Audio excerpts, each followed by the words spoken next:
오늘 요한복음 6장 1절에서 15절 말씀을 가지고 어디서 사서 먹이겠느냐라는 제목으로 함께 말씀을 살펴보려고 합니다. 옛날 어느 마을에 가난하지만 정말로 부지런히 일하는 농부가 살고 있었습니다. 이 농부는 자기가 가진 땅이 없어서 다른 부잣집 땅을 빌려서 농사를 지었는데 사람 마음이 다들 그렇지만 자기 땅이 너무너무 갖고 싶은 겁니다.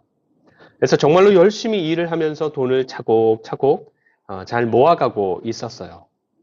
근데 마침 그 농부의 사정을 알게 된 한 부자가 이 농부를 불러서 자기가 가진 땅 중에 한 곳을 정말로 싸게 팔 테니까 지금까지 모은 돈으로 사라고 했어요.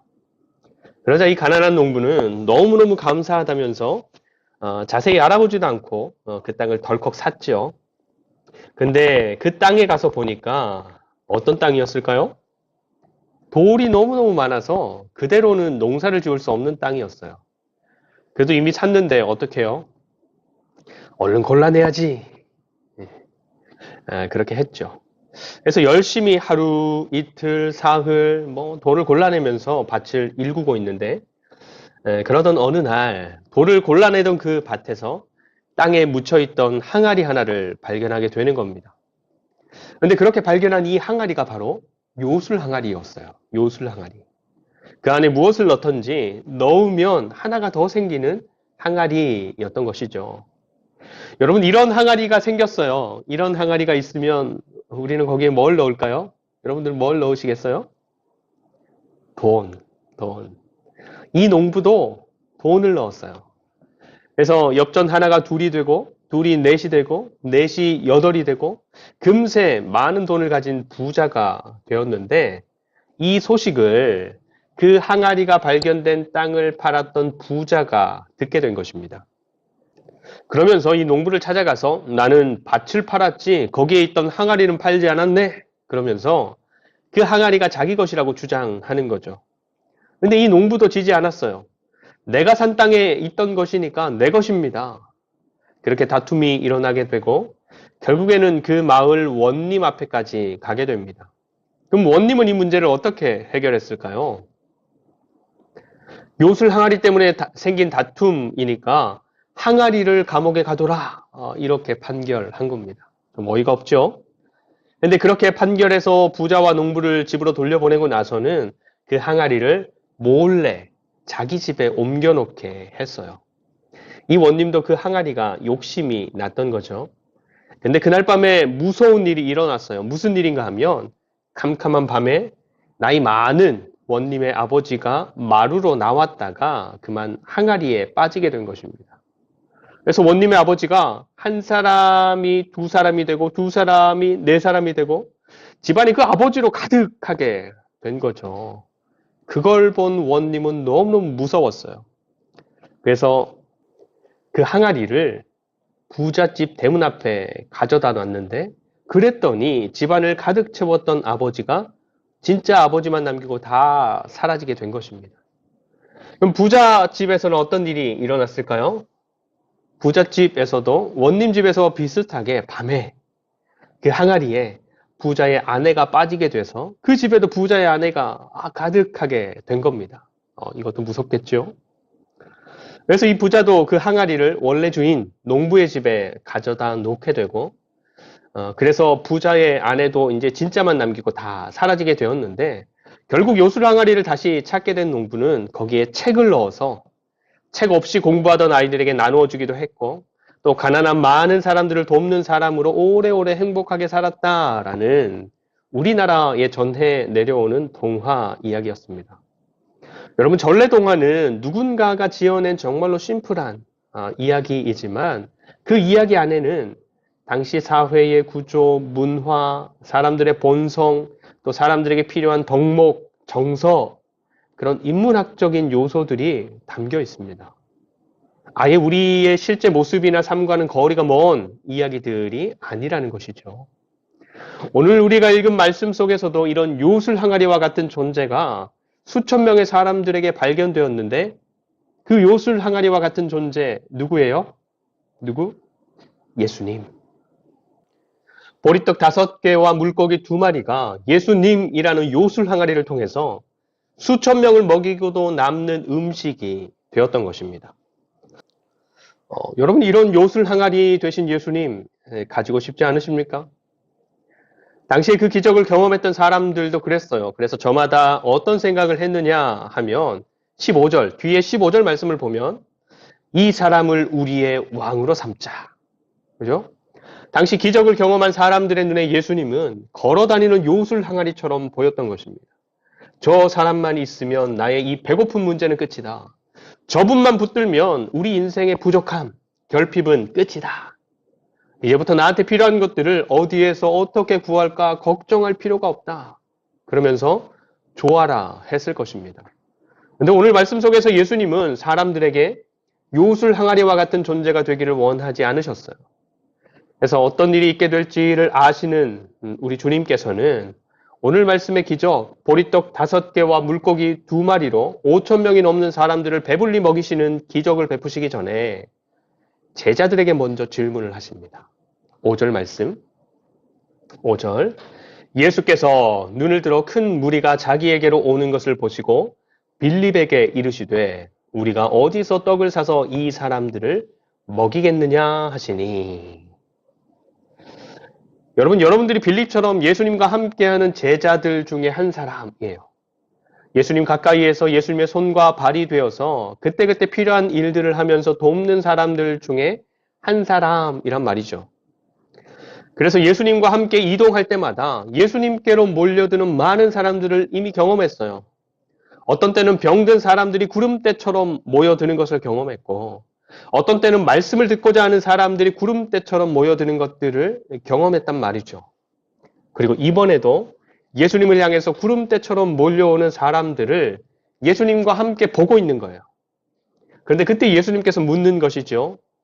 우리가 어디서 떡을 사서 이 사람들을 먹일 수 있겠느냐? 6절 말씀을 보면 예수님의 이 질문은 시험이었답니다. 시험. 테스트. 그러면 여러분, 빌립을 향한 예수님의 이 질문은 예수님께서 빌립의 어떤 것을 확인해 보려고 하신 질문이었을까요? 빌립의 수학적인 능력을 확인해 보려고 하신 것일까요? 아니면 마주하는 상황을 종합적으로 분석하고 판단하고 그것에 대처하는 능력, 그런 것을 확인해 보려고 하신 것일까요? 뭘까요? 우선 빌립의 대답을 보겠습니다. 7절. 빌립의 대답. 빌립이 대답하되 각 사람으로 조금씩 받게 할지라도 200데나리온의 떡이 부족하리이다. 예수님의 질문을 듣고 빌립은 예수님께로 몰려온 사람들의 숫자를 빠르게 파악합니다. 그리고는 망설임 없이 자기 머릿속으로 계산기를 두드려서 구체적인 예산을 제시해 대답하는 것입니다. 각 사람에게서 조금씩 받는다 하더라도 200데나리온, 성인 남성의 하루 품삯이 1데나리온이니까 200명의 하루 품삯 정도의 돈이 더 필요할 것 같습니다. 라고 대답하는 것이죠. 그러면 다른 제자 안드레는 어떻게 대답합니까? 안드레? 8절과 9절. 제자 중 하나 곧 시몬 베드로의 형제 안드레가 예수께 여짜오되 여기 한 아이가 있어 보리떡 5개와 물고기 2마리를 가지고 있나이다. 그러나 그것이 이 많은 사람들에게 얼마나 되겠사옵나이까? 안드레는 사람들에게 지금 없는 걸 말해서 어쩌자고 그러는가? 지금 가지고 있는 것들로 어떻게든 해봐야지 그러면서 여기저기 사람들 사이로 끼니가 될 만한 것들을 찾아다녔습니다. 그래서 답으로 내놓은 게 한 아이가 가졌던 도시락, 보리떡 5개와 물고기 2마리가 든 도시락 1개를 예수님의 질문에 대한 자기의 대답으로 내놓으면서 덧붙이는 것이죠. 이런 것 가지고는 어림도 없겠죠. 여러분들이 이 상황 속의 제자들이라면 예수님께서 우리가 어디서 떡을 사서 이 사람들을 먹이겠느냐라는 예수님의 이 질문에 여러분들은 어떤 대답을 내놓을 것 같으십니까? 그럼 이렇게 다시 질문해 볼까요? 여러분, 우리가 어디서 떡을 사서 이 사람들을 먹이겠느냐라는 예수님의 이 질문이 거기 함께 있었던 각각의 제자들에게 똑같이 들렸을까요? 우리가 어디서 떡을 사서 이 사람들을 먹이겠느냐? 그러면 예수님의 질문을 들은 제자들은 그 질문의 의도대로, 예수님께서 원하셨던 의도대로 듣기는 들었을까요?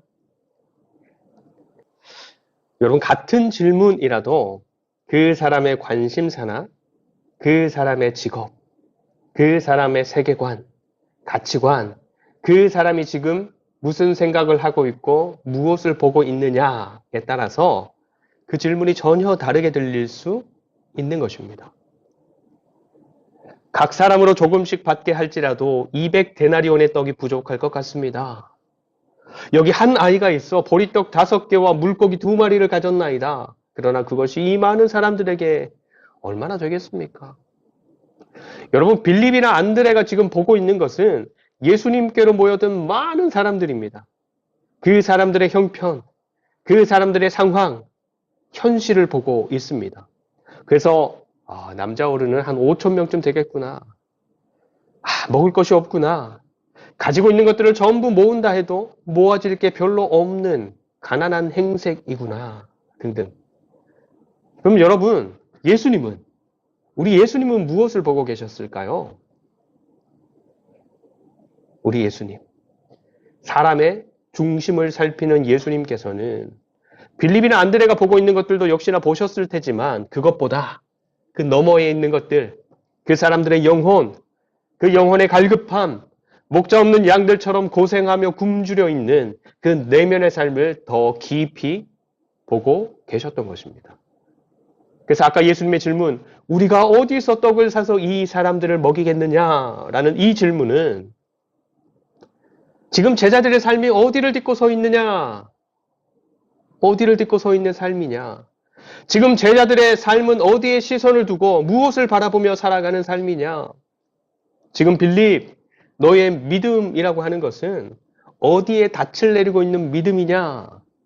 그것을 확인해 주려고 하는 예수님의 시험이었던 것입니다.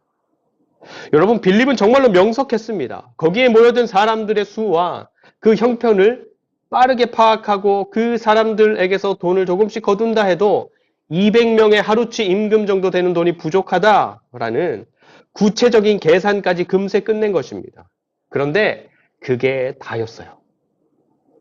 빌립은 지금 자기 눈에 보이는 그 상황만을 보는 사람이었던 것입니다. 그럼 안드레는 어땠습니까? 안드레는 몸으로 뛰는 열심이 대단했죠. 여기저기 사람들 사이를 뛰어다니면서 지금 먹을 수 있는 것들, 또 나눌 수 있는 것들을 찾아다닌 것입니다.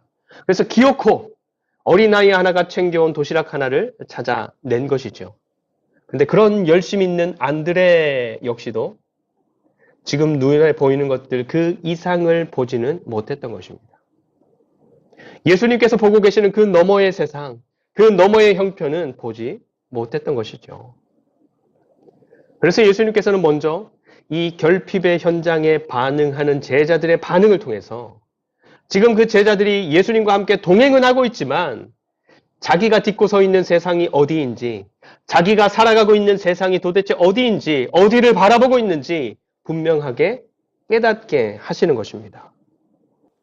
그리고 더불어서 그 결핍의 현장을 풍성하게 바꾸어내시는 역사를 통해서 눈에 보이는 세상 너머의 세상을 제자들에게 보여주시면서 그 세상으로 초대하려고 하시는 것입니다. 여러분, 먹을 것이 필요하지만 없는 결핍의 현장, 부족함이 있는 현장에서 드러나는 빌립이 살아가고 있는 세상은 어떤 세상입니까? 돈이 있어야 배부르고 자원이 있어야 배부름을 누릴 수 있는 세상입니다. 계산기를 두드려서 1 더하기 1이 되어야 2를 얻을 수 있고 누릴 수 있는 세상입니다. 그렇기 때문에 돈이 없고 자원이 없고 1 더하기 1이 되지 않으면 얻을 수 없고 누릴 수 없고 배부를 수 없는 세상이 바로 빌립이 살아가고 있는 세상인 것입니다. 그래서 그런 세상에서 살아가는 사람들은 인생의 광야라고 부를 수 있는 형편을 마주하게 되면 늘 계산기부터 두드립니다. 그래서 이번에는 돈이 없어서 안 돼. 내 인맥으로는 불가능이야. 이렇게 되는 것이죠. 그럼 먹을 것이 필요하지만 없는 결핍의 현장, 부족함이 있는 현장에서 드러나는 안드레가 살아가고 있는 세상은 어떤 세상입니까? 보잘것없는 자원으로는 안 되는 세상. 허접한 것으로는 배부를 수 없는 세상. 그래서 보기에 좋아야 하고, 탁월해야 하고, 많아야 하고, 그래야 배부를 수 있고, 누릴 수 있는 세상입니다. 안드레가 발견했던 도시락, 보리떡 5개와 물고기 2마리가 들어있던 도시락을 보면, 여기 보리떡에 해당되는 단어는 크리디노스라고 해서, 당시에 밀보다 훨씬 싼 재료입니다. 그래서 짐승의 사료로 쓰이던 정말로 가난한 사람들이나 먹던 양식이었어요. 그리고 물고기에 해당되는 단어는 옵사리온이라고 해서 정식 요리가 아니라 떡에 곁들여서 먹는 정말로 작은 소금에 절인 조각을 말합니다. 반찬 같은 조각. 안드레가 그 도시락 하나를 찾아서 예수님 앞에 가져온 것입니다. 그런데 그 도시락을 내보이며 이렇게 말하죠. 이게 얼마나 되겠습니까? 이런 걸로 되겠습니까? 너무 초라해서 소용이나 있겠습니까? 그렇죠? 안드레는 그 작은 도시락과 남자 어른만 해도 5,000명이나 되는 엄청난 현실을 비교하면서 절망한 것이죠. 안드레가 발을 디디고 살아가는 세상은 더 비싸고 고급스럽고 보기에 좋고 더 많아야 배부르고 행복함을 누릴 수 있는 세상이었던 것입니다. 그래서 그런 세상에서 살아가는 사람들은 이 보잘것없는 것 가지고 뭘 하겠어. 재능이 이 모양인데 어디다 쓰겠어. 내 형편이 이런데 뭘 더 하겠어. 여러분 지금 우리가 살아가고 있는 세상은 어떤 세상입니까? 빌립이 발을 디디고 살아가는 세상입니까? 아니면 안드레가 발을 디디고 살아가는 세상입니까? 우리 삶의 현장에서 결핍을 만나고 연약함을 만나고 계획했던 것과 다른 상황들을 마주하게 되었을 때 내가 하는 고민은, 내가 내어놓는 대답은, 내가 하는 결정은 누구의 세상에 가까운 삶의 모습입니까? 예수님과 동행하고 있었던 제자들이었지만 지금 그 제자들이 살아가고 있는 세상이 어떤 세상인지를 스스로의 대답을 통해서 확인하게 하신 예수님께서는 그 대답들이 예수님께서 원하시는 대답들은 아니었지만 제자들이 애써서 찾아온 그 대답을 꾸짖지 않으시고 있는 그대로 받아주십니다. 그러면서 예수님이 보고 있고 예수님이 살고 있는 세상의 정답으로가 아니라 지금 제자들이 보고 있고 제자들이 살고 있는 눈으로 볼 수 있는 그 세상의 정답으로 응답해 주십니다. 10절에서 13절 말씀인데요. 10절에 13절 예수께서 이르시되 이 사람들로 앉게 하라 하시니 그곳에 잔디가 많은지라 사람들이 앉으니 수가 5,000명쯤 되더라. 예수께서 떡을 가져 축사하신 후에 앉아있는 자들에게 나눠주시고 물고기도 그렇게 그들의 원대로 주시니라. 그들이 배부른 후에 예수께서 제자들에게 이르시되 남은 조각을 거두고 버리는 것이 없게 하라 하심으로 이에 거두니 보리떡 5개로 먹고 남은 조각이 12바구니에 찼더라. 아멘. 그 작고 보잘것없어 보이는 음식들을 예수님의 감사와 예수님의 기도로 엄청난 숫자의 사람들을 충분히 배불리 먹이는 음식으로 또 그 사람들 모두를 만족해 하는 음식으로 바꾸어내는 것입니다. 빌립의 재빠른 계산이나 안드레의 따라갈 수 없는 열심으로도 도저히 해결할 수 없었던 결핍의 문제가 예수님을 통해서 단번에 해결되었던 것입니다. 근데 예수님께서 눈에 보이는 문제를 눈에 보이도록 해결하셨지만 예수님께서 이 기적을 통해서 정말로 말씀하고 싶은 것은 이것입니다. 너희들의 계산으로는 영혼의 문제를 해결할 수 없다. 너희들이 가진 보리떡으로는, 너희들이 만들어내는 물고기로는 너희들이 겪는 영혼의 굶주림을 채울 수 없다. 너희를 위해 내어주는 나의 살과 나의 피, 이것만이 너희들을 영원히 살게 하고 너희들을 진짜 배부르게 하고 너희들을 정말로 만족하게 할 것이다 라는 것을 말씀하고 싶은 것입니다. 다시 말하면 눈에 보이는 오병이어의 이 기적을 통해서 눈으로 볼 수 없는 세상, 예수님을 통해서 시작되는 영원한 나라의 잔치를 말씀하고 계시는 것입니다. 여러분, 우리 예수님은 전능하신 하나님이시지만 결코 우리가 살아가는 삶의 현장에서 우리의 부족함만을 채워주고 우리의 연약함만을 새롭게 해주고 우리가 원하는 것들만을 이루어주는 그런 요술 항아리처럼 여겨지는 것을 원하지 않으십니다. 우리 하나님은 우리가 예수님처럼 눈에 보이는 이 세상 너머를 보는 사람들이 되기 원하십니다. 하나님은 우리가 예수님처럼 하나님께서 통치하시는 세상을 보는 사람들, 하나님께서 통치하시는 세상을 환영하고 기뻐하며 그 나라를 살아가는 사람들이 되기를 원하십니다. 우리 하나님은 우리가 눈에 보이는 이 세상의 어떠한 것들 때문에 울고 웃고 좌우되는 사람들이 아니라 예수님처럼 하나님 때문에 울고 하나님 때문에 웃고 하나님 때문에 그 삶이 좌우되는 사람들이 되기를 원하시는 것입니다. 오늘 말씀의 마지막 말씀인데 우리 다시 15절 말씀을 한번 볼까요? 15절 말씀. 그러므로 예수께서 그들이 와서 자기를 억지로 붙들어 임금으로 삼으려는 줄 아시고 다시 혼자 산으로 떠나가시니라. 여러분, 예수님을 통해서 배불리 또 만족하게 먹은 사람들은 이제 예수님을 절대로 놓치고 싶지 않았습니다. 그래서 어떻게 합니까? 억지로 붙들어서 자기들의 임금으로 삼으려고 했답니다. 여기서 억지로 붙들다라는 말은 강탈하다, 납치하다라는 정말로 거칠고 과격한 의미를 가진 단어예요. 여러분, 오늘날 많은 예수 믿는 사람들이 이렇습니다. 예수님이라는 요술 항아리를 강제로라도 자기 집에 가져다 놓고 싶어 하는 것이죠. 내 배고픔의 문제, 그 문제를 해결해 줄 도구, 내 통장을 채워줄 도구, 나를 안전하게 지켜줄 도구, 내 미래를 보장하는 보험 등등으로 이용하고 싶어 하는 것입니다. 근데 그때 예수님께서 어떻게 하십니까? 그런 사람들을 피해서 홀로 산으로 떠나가십니다. 예수님은 우리의 욕심을 채워주고 우리가 원하는 것들을 이루어주는 그런 수단이나 도구가 아니라 우리와 함께 하시면서 사랑으로 통치하시는 그러한 삶, 우리의 영혼이 살아나고 그래서 하나님으로 배부르고 만족해하는 그런 하나님 나라의 삶을 우리에게 주고 싶어 하시기 때문인 것입니다. 여러분, 빠르게 샘하는 것으로 살아가는 세상, 그 너머의 세상을 보게 되면 좋겠습니다. 내가 가진 초라한 보리떡, 물고기, 연약함, 이런 것들을 부끄러워하지 않는 삶, 그런 것들에 좌우되지 않는 저와 여러분들이 되면 좋겠습니다. 그래서 오직 생명의 떡이신 예수님으로 우리의 영혼이 배부르고 우리의 삶이 만족하고 충분하다, 진짜로 그렇게 고백하는 저와 여러분들로 날마다 빚어져 가시기를 간절히 축원드립니다. 기도하겠습니다.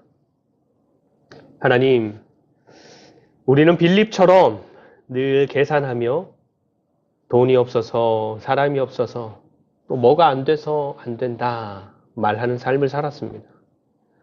하나님, 우리는 안드레처럼 우리가 가진 것들이 너무 작아서, 너무 보잘것없어서, 부족해서, 연약해서 아무 소용없다고 포기하는 삶을 살았습니다. 그리고 무엇보다 예수님을 우리 인생의 부족함만을 채워주는 요술 항아리처럼 이용하려는 삶을 살았음을 고백합니다. 하나님, 우리의 눈을 열어 눈에 보이는 세상 너머를 보는 자들이 되게 하여 주시옵소서. 정말로 작은 보리떡 5개와 같은 우리의 인생을 주님께 내어드립니다. 정말로 보잘것없는 소금에 절인 반찬 5조각과 같은 우리 인생을 주님께 내어드립니다. 우리 주님께서 축사하여 주시고 그렇게 주님 손에 붙들린 우리의 작고 연약한 삶을 통해서 세상에 굶주린 영혼들이 배부르게 되고 절망 속에 있는 영혼들이 살아나는 하나님 나라의 기적을 보게 하여 주시옵소서. 감사드리며 우리 인생의 진정한 만족이 되시는 예수 그리스도의 이름으로 간절히 축복하며 기도드립니다. 아멘.